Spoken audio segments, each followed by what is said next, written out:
Our Leah Phillips brings us the story of one upstate student who found her passion in making those lessons possible. Most people think of finances as something for the adults to worry about. But at one upstate high school, students are learning valuable lessons years in advance. Our dream is to see financial education at all levels of the schools.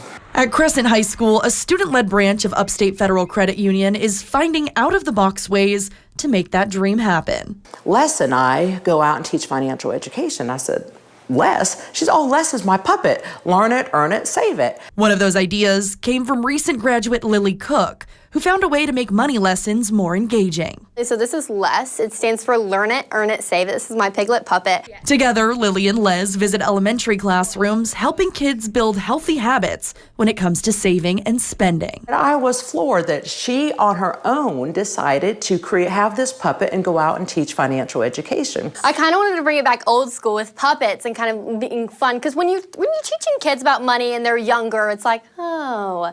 But I want to turn it into a fun way, and who doesn't love a puppet? And they're hoping those lessons stick. The need for financial education starts young, and then it goes in some families all the way up into adulthood are still unbanked. And at the high school, the student-run branch gives classmates a chance to put those lessons into practice, allowing them to open their own accounts. At the high school, they did just start doing financial courses, but honestly, with some teachers and some students, okay, they learn it in the classroom, and then what's next? And for some students, that next step is learning to manage their money in real ways. And being able to give them the cards kind of gives them like some light, a sense of independence, because these kids, they haven't had bank accounts before, and maybe their parents haven't had bank accounts. Reporting in Greenville, Leah Phillips, WYFF News 4.